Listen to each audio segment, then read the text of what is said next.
Humanity never desired the throne, until the throne came for us Part 2. The refusal. The Great Chamber of the Galactic Concordat had never been so full. Representatives from 47 species filled the seats that rose in circles toward the distant ceiling. Cameras broadcast the scene to trillions of viewers across known space. The air itself seemed heavy with tension and expectation. Fleet Admiral Chen Wei stood at the center of it all. He was not a politician. He was a soldier, a man who had spent his life defending cargo ships from pirates and patrolling quiet borders. He had never wanted to stand here in this ancient hall, with the fate of the galaxy resting on his words. But the politicians were too scared, and someone had to speak. Behind him, a holographic image of Earth rotated slowly. A small planet. A young species. A people who had never asked for any of this. Wei cleared his throat. The chamber fell silent. On behalf of the United Earth Government, he said, his voice steady despite the fear in his heart, we respectfully decline the throne. For a moment, nothing happened. Then the chamber exploded. The Valkyrie delegation surged to their feet, mandibles clacking in fury.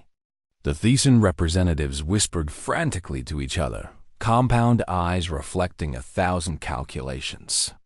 Smaller species sat frozen in shock. Some wept, others laughed. The noise was deafening. High Admiral Threxcall's voice cut through the chaos like a blade. You cannot refuse. The decree is law. The throne passes to you whether you want it or not. Wei faced the massive Valkyrie without flinching. Everything is a choice, Admiral. And we choose not to rule over you. This is madness, a Thesan diplomat hissed. No species has ever refused the throne. It is not done. It cannot be done. Then we will be the first. The chamber erupted again. Wei stood like a rock in a storm, letting the noise wash over him. He understood their confusion. He even understood their anger. For 40,000 years, species had fought and died for the chance to sit on the eternal throne. And now humanity was simply walking away from it. They thought he was weak. They thought humanity was afraid. They were wrong. The truth was simpler and more complicated at the same time. Humanity did not want to rule. They had seen what empires did to the rulers as well as the ruled. They had read their own history, filled with kings and emperors and presidents who had been corrupted by power. They had no desire to repeat those mistakes on a galactic scale, but their refusal had consequences they had not predicted. Within days, the galaxy began to tear itself apart. 17 species declared their intention to claim the throne. The Valkyrie assembled the largest war fleet in their history. The Thesan collective called in debts that had been owed for millennia. Ancient alliances shattered like glass. New ones formed and broke just as quickly. 3 border wars erupted in the first week. On Earth, the situation was nearly as chaotic. Protesters filled the streets of every major city. Some demanded that humanity accept the burden of rule. Others celebrated the refusal, calling it a triumph of principle over power. Still others simply screamed their fear at the sky, terrified of what was coming. President Amara Okonkwo had not slept in 4 days. She sat in the emergency command center beneath the African Union capital, surrounded by advisors and generals and scientists, all of them talking at once. The Valkyrie fleet is moving toward Thesan space, a general reported. If they engage, we could see casualties in the billions within the first hour. The communion of eternal night has gone silent, another advisor added. Our intelligence suggests they are mobilizing, but we cannot confirm their intentions. The smaller species are panicking. 3 have already requested human protection. 12 more are expected to follow. Okonkwo raised a hand. The room fell silent. Get me Dr. Tanaka. Yuki Tanaka was the galaxy's foremost expert on xenopolitics. She had spent 40 years studying how alien species thought, how they formed alliances, how they made war and peace. When she entered the command center, she looked as exhausted as everyone else. "Tell me there is a way out of this," Okonkwo said. Tanaka took a deep breath. "If we do not accept the throne, my models predict galactic war within 18 months. Conservative estimates suggest trillions of casualties.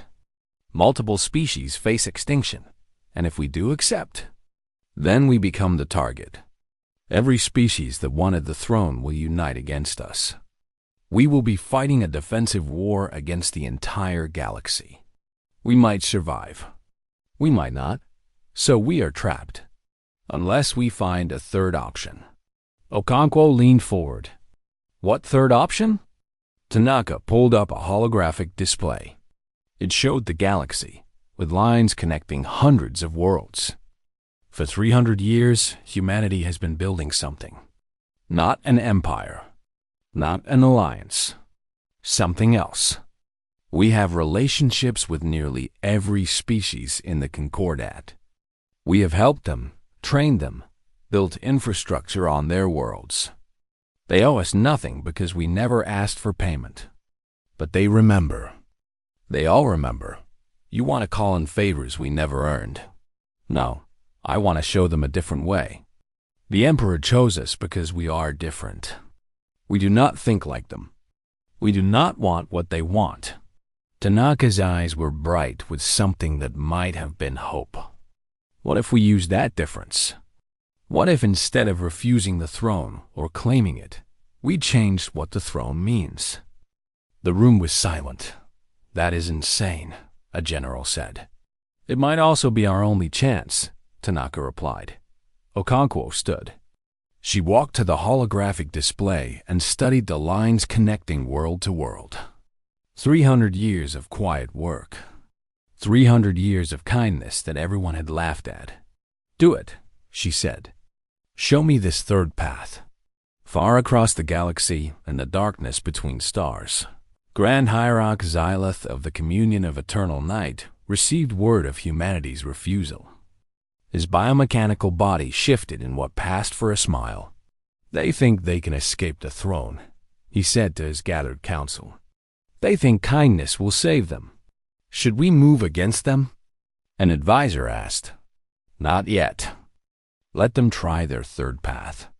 Let them build their little networks of friendship and goodwill." Xylith's voice dropped to a whisper. "And when they fail, when the galaxy burns around them, we will be there to pick up the pieces." He turned to face the vast fleet hidden in the void.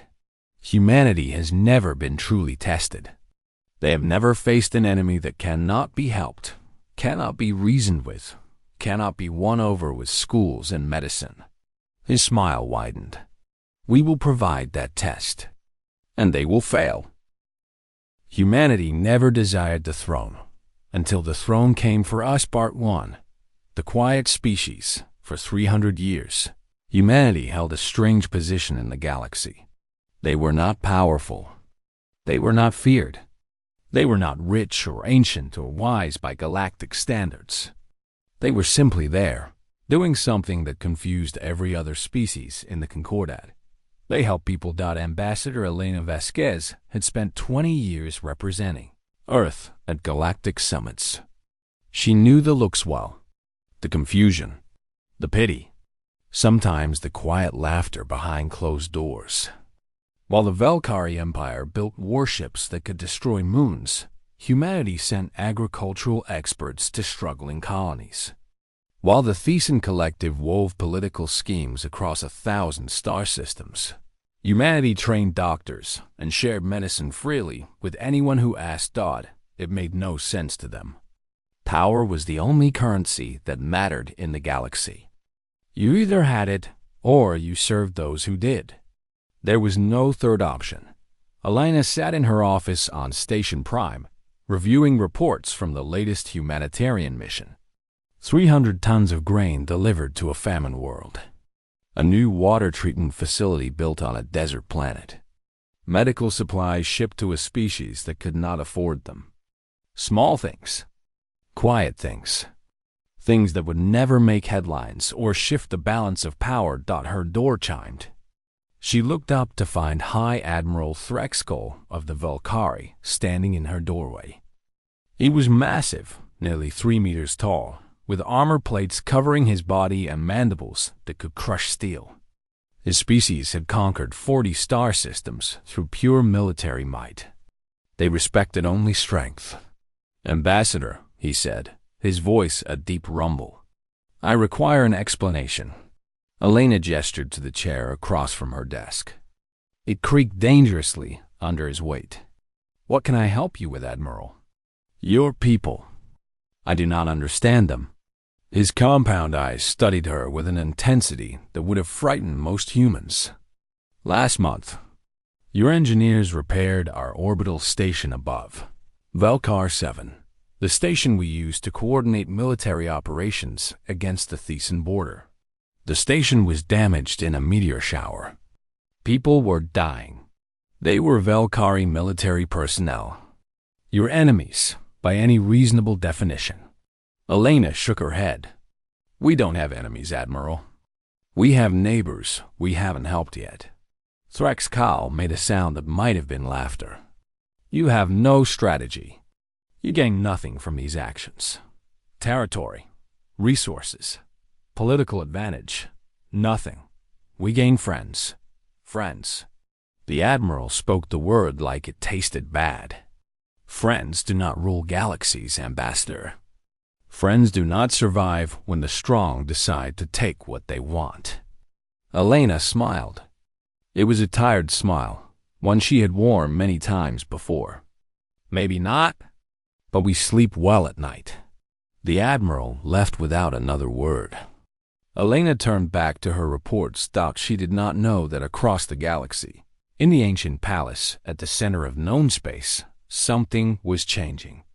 Something that would alter humanity's place in the universe forever. Emperor Calfrix had ruled the Galactic Concordat for 40,000 years. His species was silicon-based, nearly immortal, patient beyond human understanding. He had watched civilizations rise and fall. He had seen empires bloom and wither. He had guided the galaxy through countless wars and crises with a steady hand. Now he was dying. The sickness had no name. It simply was. His crystalline body was failing, his consciousness fragmenting, his hold on reality slipping away. The physicians could do nothing. The priests offered only prayers. The politicians circled like vultures, each hoping to position their species for the succession. In his final days, Calfrix retreated to the quantum archives. Here, in this vast repository of galactic history, every moment of the past 40,000 years was recorded. Every war, every treaty, every act of kindness and cruelty, every species that had ever reached for the stars. He searched for an answer to a question that had haunted him for millennia. Who was worthy? Who could take his place? Who could guide the galaxy without destroying it? The Valkyrie were strong, but they knew only war. The Thesan were clever, but they knew only manipulation. The communion of eternal night was ancient, but they knew only hunger. Every species he examined had the same fatal flaw. They wanted power. They craved dominion. Given the throne, they would use it to crush their rivals and elevate themselves. And then he found humanity. He watched them in the archives. 300 years of history. 300 years of helping others without asking for payment. 300 years of building schools and hospitals and farms on worlds that did not belong to them. 300 years of kindness that made no sense. He watched Elena Vasquez repair a Valkyrie station that could have been used to attack human colonies. He watched human doctors treat a plague on a world that had voted against humanity in the Concordat Council. He watched human engineers build infrastructure on planets that offered nothing in return. They did not want power. They did not seek dominion. They simply helped, because helping was what they did. Calfrix made his decision. The decree went out across every communication network in known space. It reached every planet, every station, every ship. It was heard by trillions of beings in hundreds of languages. And it changed everything. I, Kelthrix, Emperor of the Eternal Throne, ruler of the Galactic Concordat, do hereby name humanity as my successors. Upon my death, the throne passes to them. This is my will. This is my law. This is the future I choose for you all. Elena was negotiating water rights for a drought-stricken world when the message arrived. The Thesan diplomats across the table went pale. Their compound eyes widened. Their hands trembled. Ambassador, one of them whispered, "Have you seen the message?" Elena checked her communicator. She read the words 3 times. Then she read them again. The galaxy had just handed humanity an empire. 40,000 years of history. 1 trillion souls across 1,000 star systems. The most powerful position in known space. She thought about the water treatment plant she had been trying to fund. The hungry children on 12 worlds. The doctors waiting for supplies that never came. "Well," she said quietly, "that's going to be a problem." A communicator began to flood with messages. Earth was panicking. The Valkyrie were mobilizing. The Thesan were scheming. And somewhere in the dark between stars, the communion of eternal night was watching, waiting, planning. Humanity had never wanted the throne, but the throne had chosen them anyway, and nothing would ever be the same. Humanity never desired the throne, until the throne came for us. Part 3. The third path, the human. Fleet arrived at Velkar Prime on a Tuesday morning by Earth Standard Time. Admiral Chun Wei stood on the bridge of his flagship, watching the Velkari armada scramble into defensive positions. Thousands of warships filled the space around the planet, enough firepower to crack worlds and burn civilizations to ash. His own fleet was tiny in comparison. 12 cruisers, 40 destroyers, and one massive vessel that the Velkari sensors could not identify. "Admiral," his communications officer reported, "High Admiral Threxgall is demanding we state our intentions. He says we have 30 seconds to respond or he will open fire." Wei smiled. "Open a channel. All frequencies. Let everyone in the galaxy hear this." The channel opened. Wei straightened his uniform and faced the camera. "High Admiral, distinguished members of the Galactic Concordat, humanity comes not to claim the throne and not to fight for it." He gestured toward the strange vessel behind his fleet. Massive panels began to unfold from its hull, revealing its true purpose. Not a weapon, not a warship, a mobile construction platform. "We come to build." The Valkyrie did not fire. Over the following months, humanity deployed what they called the Third Path Initiative. It was not a military campaign. It was not a political scheme. It was something the galaxy had never seen before. On Velkar Prime, human engineers worked alongside Valkyrie workers to construct orbital agricultural stations. The Valkyrie were warriors. They had always been warriors. For 10,000 years, they had fed their population through conquest, taking resources from weaker species. It had never occurred to them that there might be another way. The stations changed everything. Within a year, Velkar Prime was producing 3 times as much food as before. The pressure to conquer new territory eased. The war fleets remained in their docks, in Thesan space. Human doctors arrived with treatments for a genetic plague that had devastated 3 generations. The Thesan collective had hidden the plague's existence, too proud to admit weakness, too stubborn to ask for help. Humanity had noticed anyway.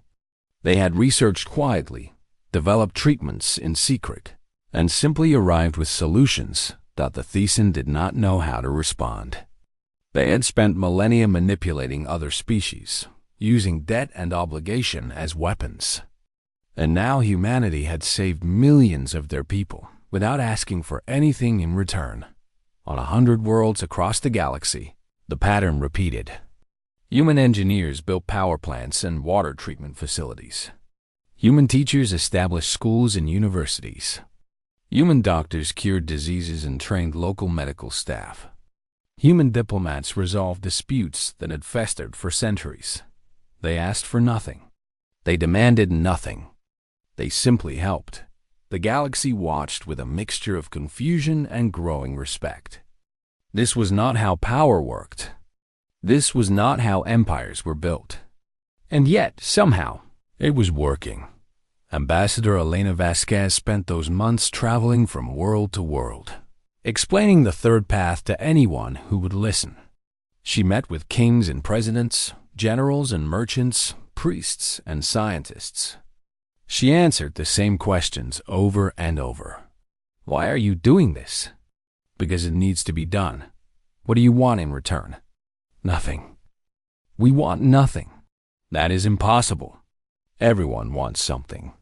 Elena would smile at this point. We want neighbors we can trust. We want friends we can rely on.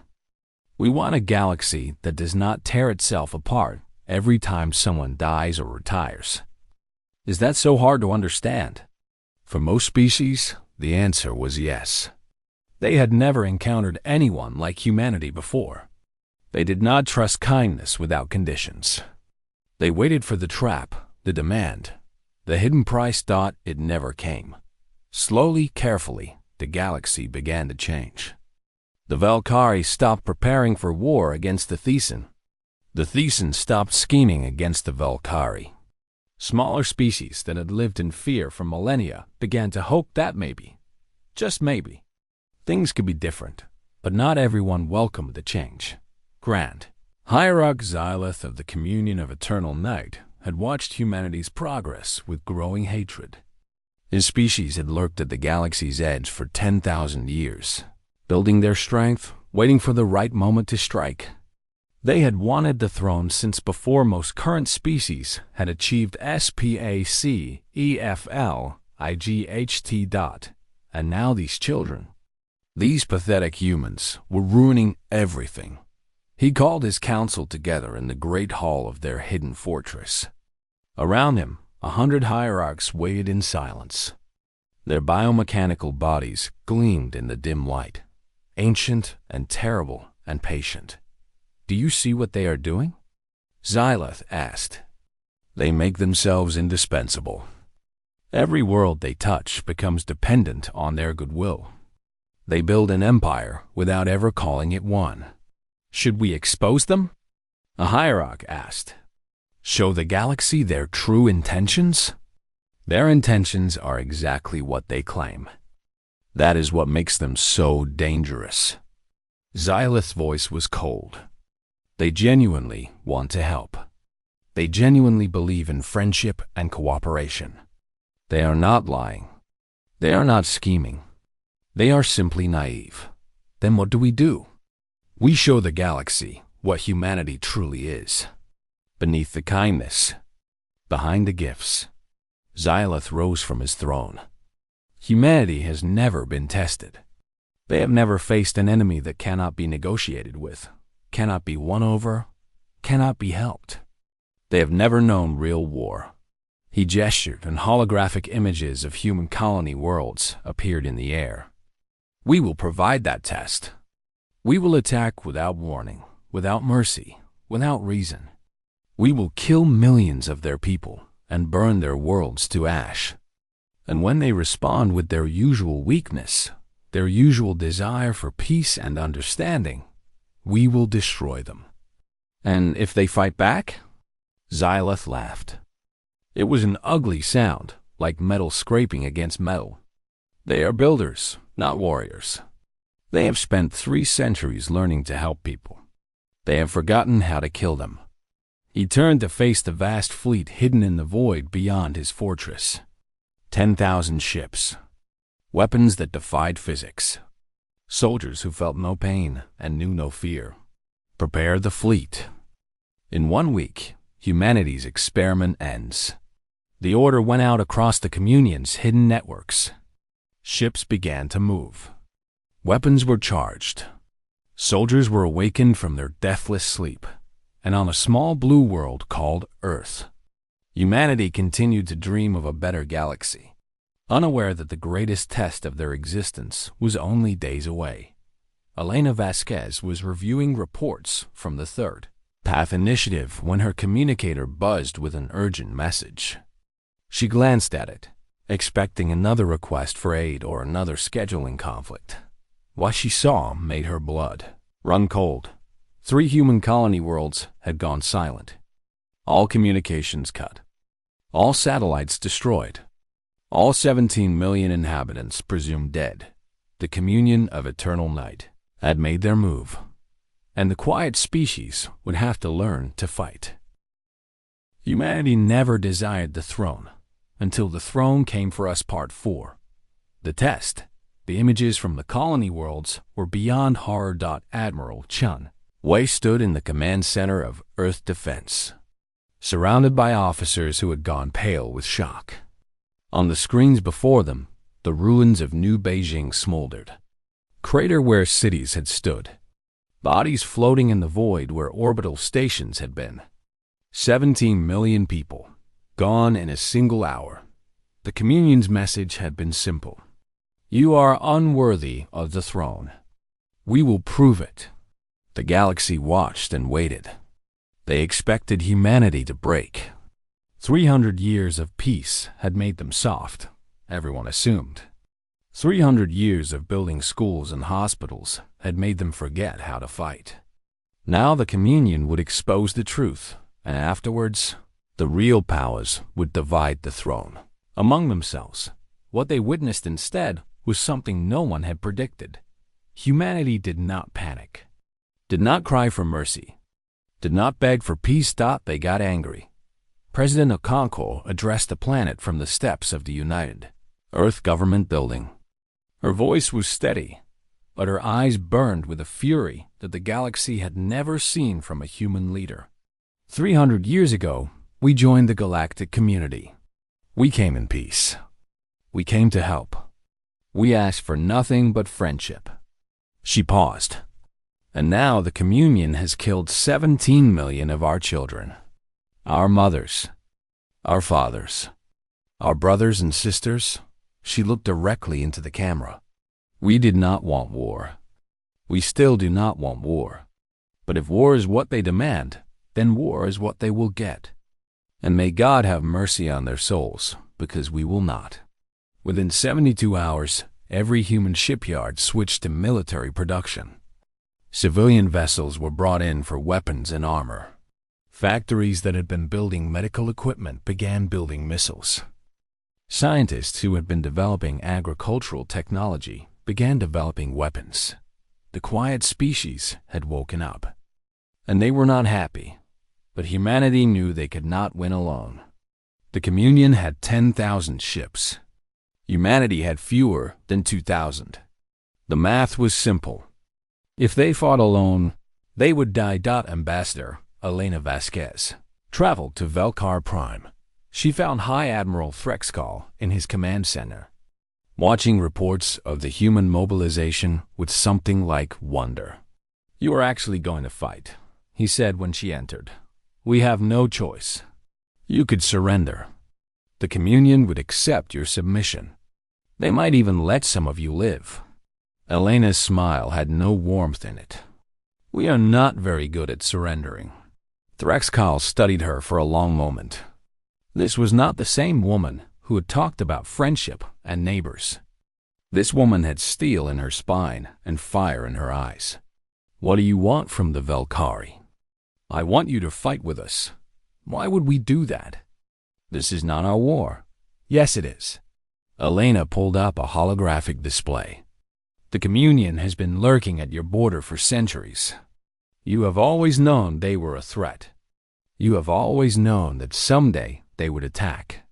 If they destroy humanity today, they will come for you tomorrow. Threxkal's mandibles clicked thoughtfully. He looked at the display, at the red markers showing Communion positions near Velkari space. Elena was right. The Communion had always been there, waiting. And what do you offer in return for our help? Elena shook her head. Nothing. I am not here to make a deal. I am here because 3 years ago, when your orbital station was damaged, we sent engineers to repair it. We did not ask for anything then. We are not asking for anything now. She met his compound eyes. We helped you because helping was the right thing to do. Now we need help. If you choose not to give it, we will understand.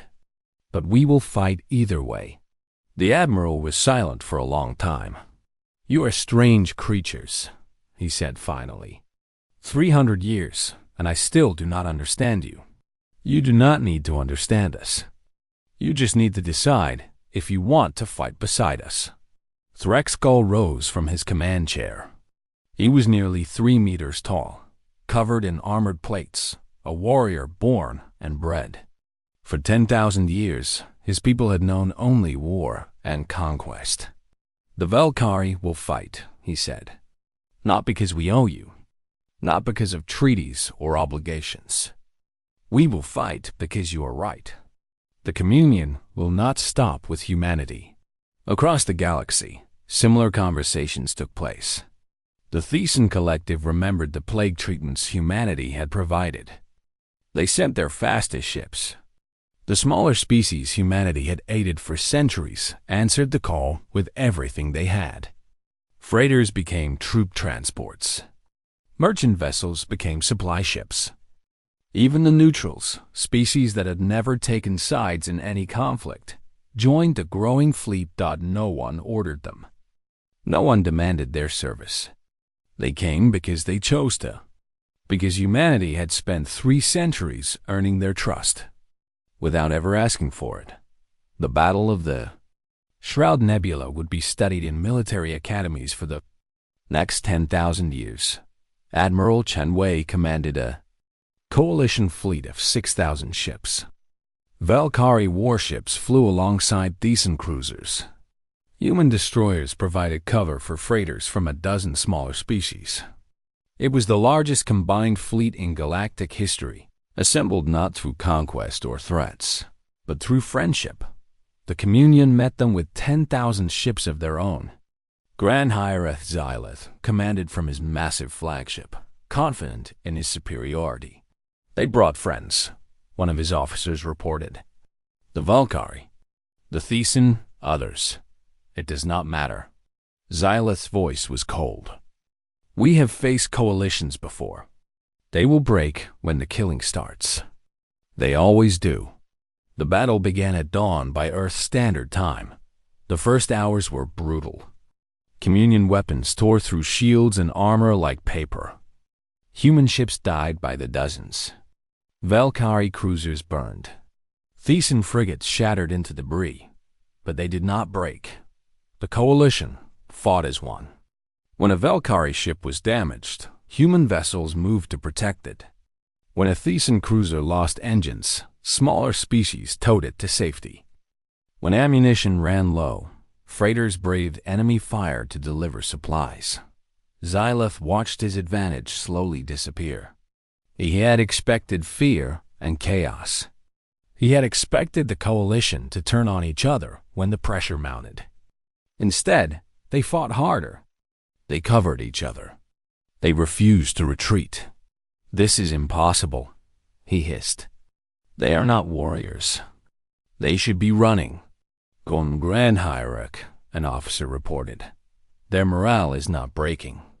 If anything, it is increasing. The turning point came 12 hours into the battle. Admiral Wei led a desperate attack against the Communion's command ship. 50 human vessels against 500 enemy defenders. It should have been suicide, but the Velkari followed, and the Thesan, and 100 smaller ships that had no business in a fight like this. They followed because Wei led. They followed because that was what you did for friends. Xylith's flagship burned under the combined assault. His shields failed. His weapons went silent. In his final moments, he sent one last transmission across the battle network. This changes nothing. You are still unfit for the throne. Kindness is not strength. Admiral Wei's response was quiet, almost sad. You are right. Kindness is not strength. It is something better. It is the reason we are not alone. The Communion's fleet shattered. The survivors fled into the darkness between stars. The threat that had loomed over the galaxy for 10,000 years ended in a single day. But as the coalition celebrated their victory, Elena Vasquez stood on the observation deck of her ship, staring at the debris field where millions had died. We won, an aide said. Yes, Elena replied. But this is not over. We have proven we can fight. Now we have to prove we can lead. She turned away from the stars. The throne is still waiting, and we still have to decide what to do with it. Humanity never desired the throne until the throne came for us. Part 5. The throne transformed 1 year after the Battle of the Shroud Nebula. Ambassador Elena Vasquez stood in the Chamber of Eternity at the heart of the galaxy. The ancient hall stretched into darkness above her, its walls carved with the names of species long extinct, its floor worn smooth by 40,000 years of footsteps. At the center of the chamber sat the throne itself, that it was beautiful and terrible at the same time. Crystalline structures rose from a base of pure black stone, glowing with an inner light that seemed to pulse like a heartbeat. The throne had been designed to amplify the will of a single ruler, to project their commands across 1 trillion souls and 1,000 star systems. For 40,000 years, one dynasty had sat upon it. One species had ruled the galaxy from this very spot. And now, after all that time, it was empty. Elena hated it. Around her, representatives from every species in the Concordat filled the observation galleries. Valkyrie warriors stood shoulder to shoulder with decent diplomats. Smaller species, who had never been important enough to enter this chamber, watched with wide eyes. Even species who had fought against humanity in the past had come to witness what would happen next. President Okonkwo's holographic form flickered to life beside. Elena, the galaxy is watching, she said quietly. They expect an answer today. I know. They think we will claim it. After everything we have done, they think we have earned the right. Elena touched the throne's crystalline surface. It hummed under her fingers, ancient systems awakening after their long sleep. She felt the power there, the potential to shape the lives of trillions with a single thought. She pulled her hand away. 3 centuries ago, she said. Turning to face the assembled representatives, humanity joined the galactic community. We were young and weak and small. We had nothing to offer but ourselves. Her voice echoed in the vast chamber. We never wanted power over you. We still do not want power over you. Whispers rippled through the crowd.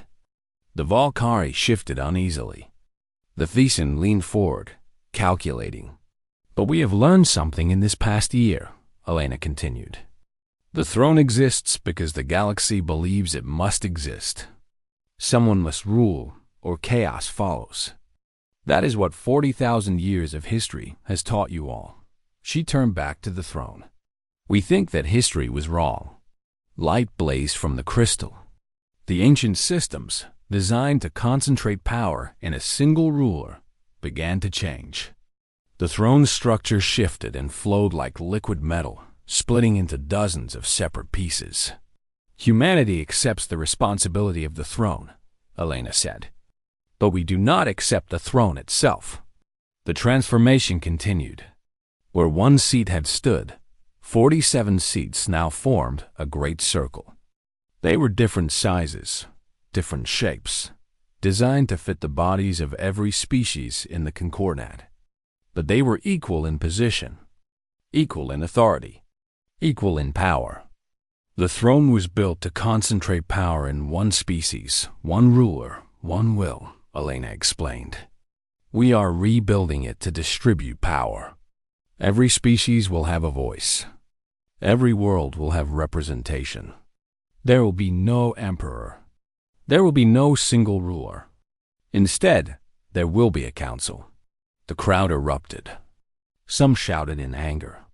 Some shouted in joy.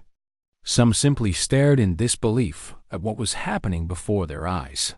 Hi, Admiral Threk's call pushed through the crowd to stand before Elena. You would give away such power? He demanded. After everything you sacrificed to earn it? We never wanted power, Elena replied. We wanted neighbors. We wanted friends. She smiled, and for the first time in months, the smile reached her eyes. Now we want partners. In governing, in building, in facing whatever comes next, together. President Okonkwo stepped forward, her holographic form glowing in the chamber's light. The throne came for humanity, and humanity has answered, not by refusing it, not by claiming it, but by changing what it means. She turned to face the assembly. We invite you to sit with us, not as subjects, not as servants, as equals, as what we have always hoped you would be. Silence fell. The galaxy held its breath. High Admiral Threk's call was the first to move. He walked to one of the seats in the circle, studied it for a moment, and sat down. His armored body fit perfectly into the crystalline chair. The Valkyrie accept, he said simply. One by one, the other representatives followed. The Thesan collective took their place, compound eyes bright with calculation, but also something that might have been hope. Smaller species who had lived in fear for millennia sat in chairs designed just for them, tears streaming down their faces. When all 46 seats were filled, Elena took the last one. She was no taller than the Valkyrie in this circle, no more important than the smallest species. Just one voice among many. For 40,000 years, she said, the galaxy has been ruled by fear. Fear of the throne. Fear of the emperor. Fear of each other. She looked around the circle, at the faces of 100 different species. That ends today. From this moment forward, we rule ourselves, together, as equals. The crystal beneath them hummed with distributed power. The ancient systems, rewritten by human engineers, spread authority evenly across all 47 seats. No single species could control the others. No single voice could drown out the rest. It was not perfect. There would be arguments and conflicts and difficult choices ahead. But it was a beginning. President Okonkwo watched from the gallery above, tears in her eyes. Beside her, Admiral Chen Wei stood at attention, his uniform still bearing the scars of the Battle of the Shroud Nebula. Do you think it will work? He asked. I do not know, Okonkwo admitted. But we had to try. The old way was not working. Empires rise and fall. Rulers come and go.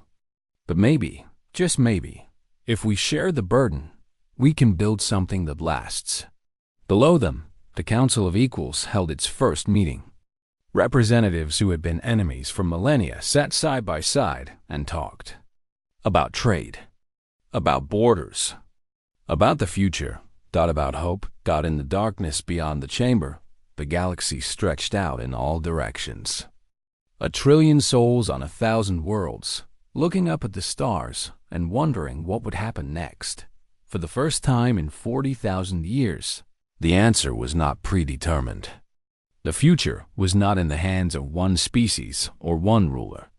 It belonged to all of them. And humanity, the quiet species, the helpers, the builders, sat among them as equals. Not above, not below, beside. That was all they had ever wanted.